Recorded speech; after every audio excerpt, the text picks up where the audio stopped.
Welcome how's it going? And welcome to the Talk Sports Show, Sports Talk Podcast with Alec Pecano on Tuesday, March 26th. Today's show, I am going over my NL West and AL West predictions video. And at the end of the video, I will tell you about my video tonight. But let's get to my predictions for those two divisions. Starting off with the National League West. So the NL West, here's my standings prediction for the National League West in 2024. Finishing in first place with a record of 103-59 is the Arizona Diamondbacks. And, okay, so I know I have some explaining to do on this as to why they're in front of the Dodgers. It is simple. They made some really, really good moves during the offseason, whether it be trading for Eugenio Suarez or signing Eduardo Rodriguez is going to miss the start of the season, but I still like that signing for them. And plus, you get another year of Corbin Carroll, another year of Christian Walker, Ketel Marte, and you get another year of the second year of Brandon Pfaadt. And second place is the LA Dodgers at 101-61. Now, you could easily flip the Diamondbacks and Dodgers. But in my opinion, I think the Dodgers are going to finish in second place. Because of all the injuries they have to their pitching. Kershaw's out. Buehler's out. Emmett Sheehan's out. That's three starting pitchers that are out to start the year for the Dodgers. But I do like their lineup still with Ohtani, Betts, Freeman, Lux.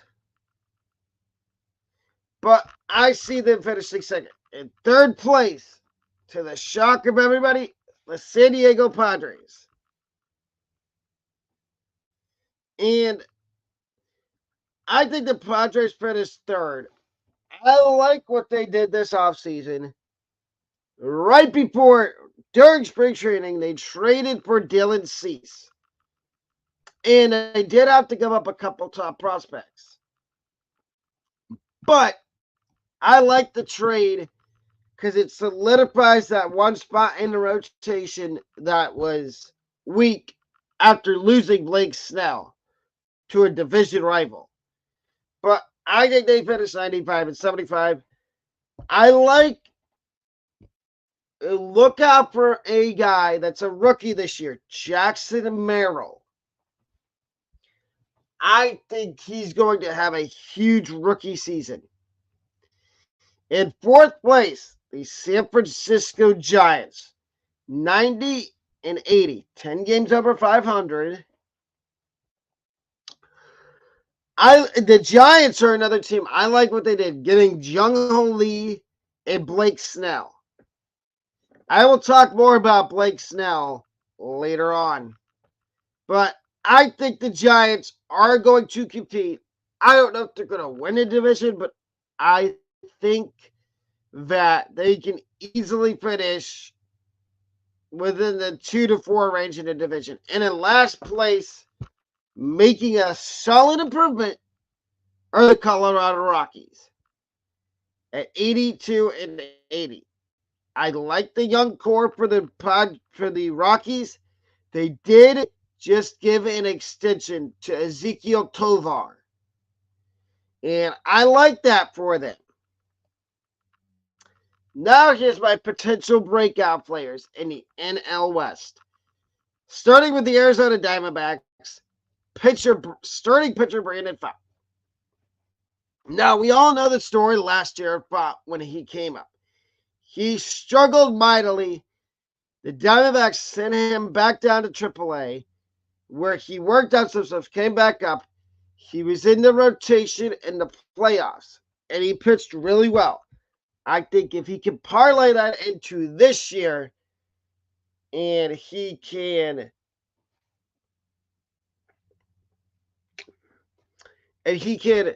lower that ERA that he had when he came up and then got sit back down, I think he's in store for a breakout.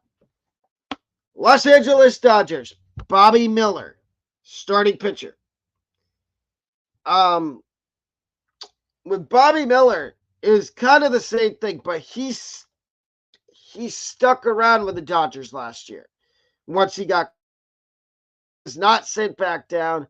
He did have a decently good first season, but I think in year 2, he's in store for a breakout. The San Diego Padres, center fielder, Jackson Merrill. This is the rookie I was telling y'all about a minute ago for the Padres. He's their opening day center fielder.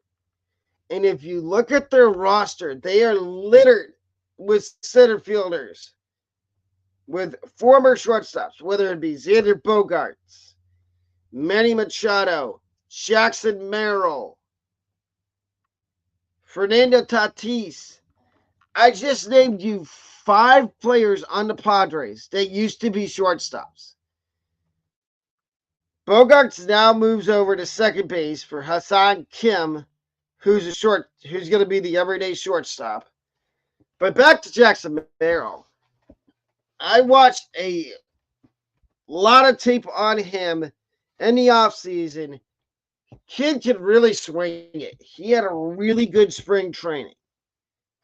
And I think that he's in store for a breakout rookie year. Next is the San Francisco Giants, and it is starting pitcher Keaton Winn. This is another guy that he had a small sample size in the big leagues last year. But I think with a full year, he could break out. Keaton Winn, San Francisco Giants. And the last one, Colorado Rockies shortstop, Ezequiel Tovar. I just mentioned a second ago that he earned a contract extension with the Rockies. It was a 7-year deal. I don't know the numbers. I don't know how much money he's getting paid per year. I just know that it's a 7-year extension. I think he's in store for a huge 2024. Now my AL West predictions. And yes, you see these standings are a little weird. I have the Seattle Mariners winning this division at 102-60. I like what they've done this offseason, whether it be getting Lou Graley from the Rays, for Jose Caballero, bringing in a couple veteran pitchers to help out their young guys. But I think they can win this division. Number 2, the Texas Rangers. 100 wins, 62 losses. The Rangers, I think they can make another run to the World Series and maybe go back-to-back. But I like their lineup. Seager, Young, Simeon, Garcia, Tavares, Wyatt Langford. And Wyatt Langford's one of their top prospects that made the team out of spring training. Now, we get to the third place team, the Houston Astros. And for me, the reason I have the Astros here is their pitching. Their starting pitching really worries me. You got Verlander. You've got Hunter Brown. Luis Garcia's out. You don't know who else is going to be in the rotation to start the season. So That kind of scares me a little bit. In fourth at 82-80 is the Los Angeles Angels. Now, hear me out on this. I know they lost Ohtani. I think they're going to be okay. I think this is a make or break year for the decision makers with the Angels.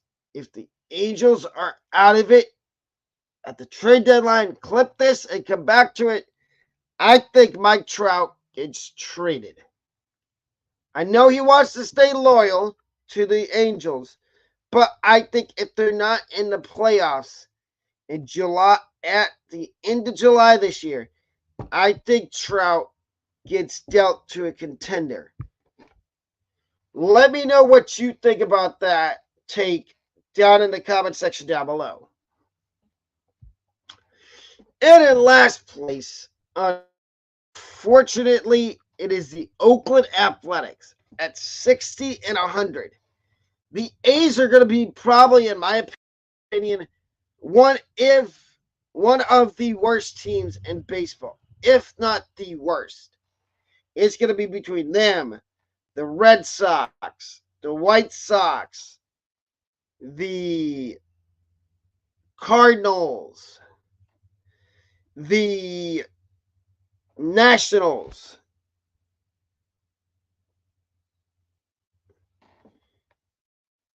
and the Rockies. Those 5 teams are going to be the worst in baseball, in my opinion.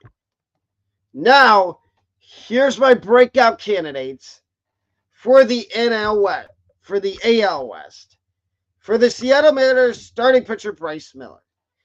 Bryce Miller came up last year and did really well for the Mariners. I saw strides toward the end of the year of a potential, keyword being potential, a potential breakout for this season, for 2024. Rangers, Texas Rangers, rookie outfielder Wyatt Langford. This kid forced the Rangers' hand with how good of a spring he had. He would have started in AAA. But he forced the Rangers to say, no, you're starting on the big league roster. And I agree with that. He had a really, really good spring. And I think he's going to have a huge rookie season. My breakout player for the Houston Astros is starting pitcher Hunter Brown. Now, Hunter Brown, interesting case. He was a rookie last year.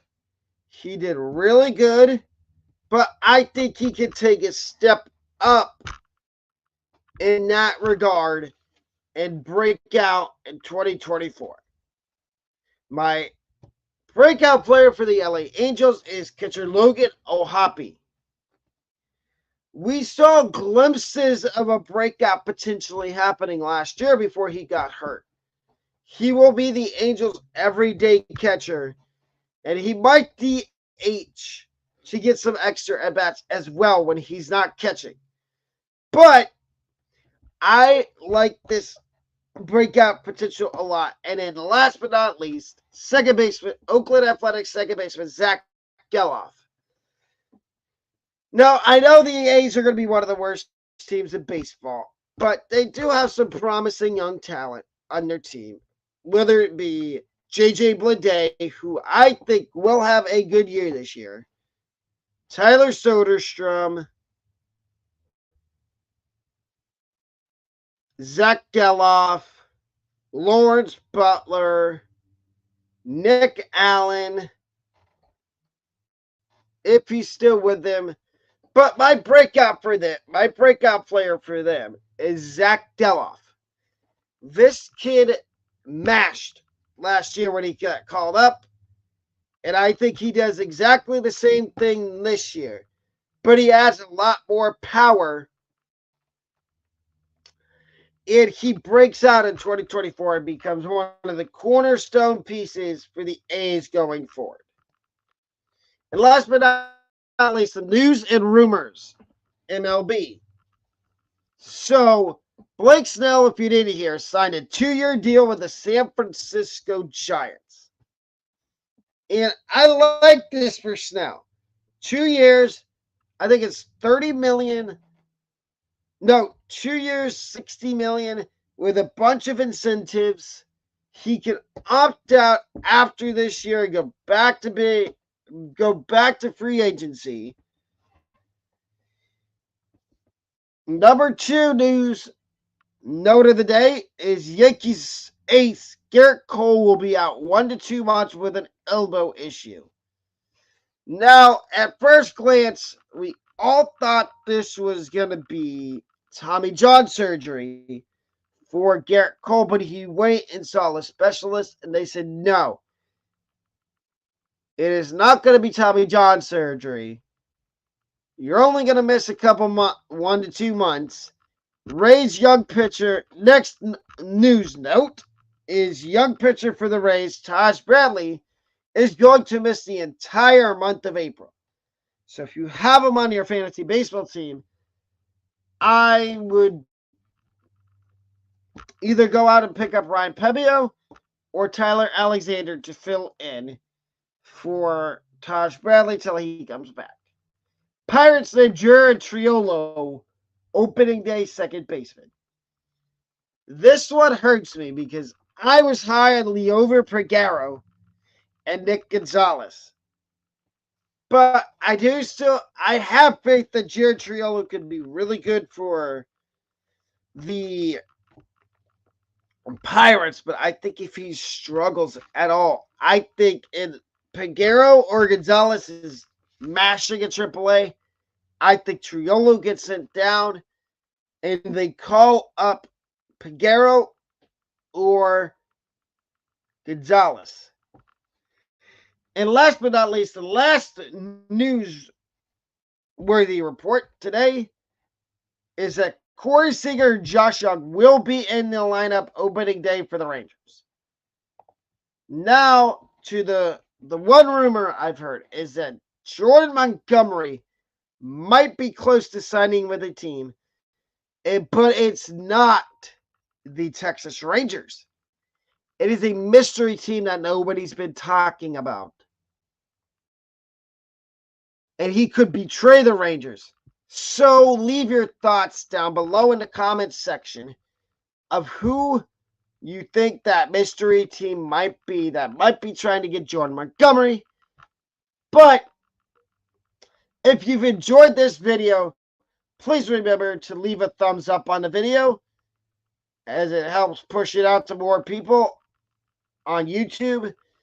And also remember to subscribe if you haven't already so you don't miss any future uploads. Make sure you turn on notifications.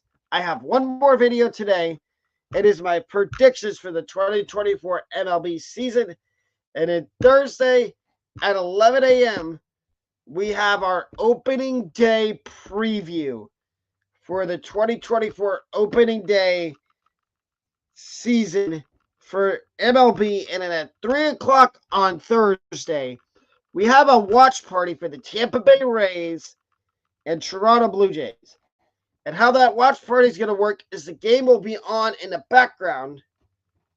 And I will be giving you score updates on that. But during the watch party, you can also ask me questions. It's also going to be a Q&A. And remember, like I said a minute ago, turn on notifications so you don't miss a future upload, as well as go on the community tab, and there's a couple community posts that are up. I would greatly appreciate if you take part in voting on those community polls. And also, leave your thoughts down below on this video and what you think of my predictions. Until the next video, I'll see you when I see you. Peace.